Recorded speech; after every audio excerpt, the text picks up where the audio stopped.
அனைவருக்கும் வணக்கம். இன்று அனைவருக்கும் விநாயகர் நல்வாழ்த்துக்கள். 27/8/2025 இன்றைய ராசி பலன்களை பார்ப்போம். மேசராசி அன்பர்களுக்கு உடல்நிலை மிகுந்த கவனம் தேவை. அதிகமான செலவுகள் ஏற்படக்கூடும். வீண் செலவுகள், திடீர் தண்ட செலவுகள் ஏற்படலாம். எனவே மிகுந்த உடல்நிலையில் மிகுந்த கவனத்தை செலுத்துவது நல்லது. ரிஷபராசி அன்பர்களுக்கு பூர்வீக ஸ்தானம் வலுப்பட்டுவதால் இன்று வருமானம் உயரும். உறவினர்கள் வருகையால் உள்ளம் மகிழலாம்.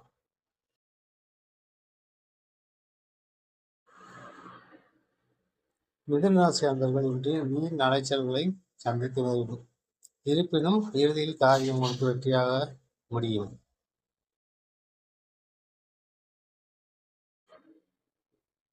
கடகராசி என்பவர்கள் நீங்கள் செய்யும் முயற்சிகள் வெற்றி பெறுகிறீர்கள்.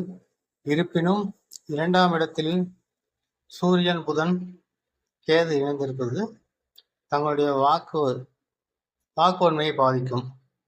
மேலும் வீண் விவாதத்தையும், பிறரிடம் கோவப்படுவதையும், வேலை செய்யும் இடத்தில் கோவப்படுவதையும் தவிர்க்க வேண்டும்.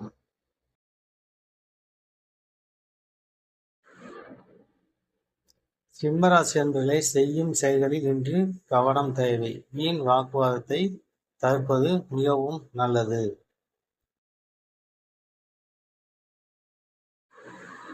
கன்னிராசி அன்பர்களே, உங்களுக்கு இன்று மன உளைச்சல் ஏற்படலாம். கணவன் மனைவிக்குள் விட்டு கொடுத்து செல்வது நல்லது. வீண் வாக்குவாதத்தை வெளியிடத்தில் தவிர்ப்பது மிகவும் நல்லது.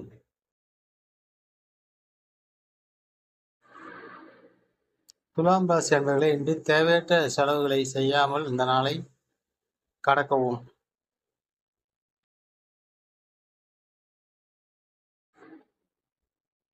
விருச்சிக ராசி அன்பர்களே, இன்று உங்களுக்கு வருமானம் இரட்டிப்பு ஆகலாம். நீங்கள் நினைத்ததை முடிப்பீர்கள்.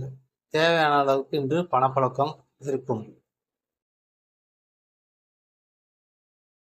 தனுசு ராசி அன்பர்களே, உங்களுக்கு தேவையான அளவு பணப்பழக்கம் இருக்கும்.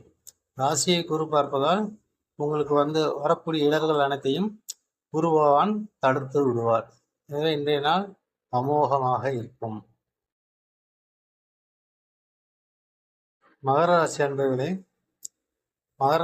இன்று வேலைகளில் கவனம் தேவை. தேவையற்ற விவாதங்கள், வாக்குவாதங்களை தவிர்க்க வேண்டும். நீங்கள் நினைக்கும் காரியம் தள்ளி போகலாம்.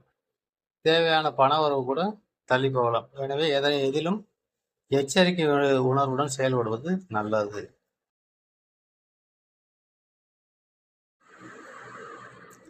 கும்பராசி அன்பர்களே, சந்திராஷ்டமம் தொடர்பால் இன்று மன உளைச்சல் அதிகமாகலாம். வீண் வாக்குவாதத்தை தவிர்ப்பது நல்லது. வீண் அலைச்சலை தவிர்ப்பது நல்லது. மீனராசி அன்பர்களே, இன்று கணவன் மனைவிக்குள் விட்டு கொடுத்து செல்வது நல்லது. நீயா நானா என்று போட்டி போடாமல் ஒருவருக்கொருவர் விட்டு கொடுத்து அனுசரித்து செல்வது நல்லதை செய்யும்.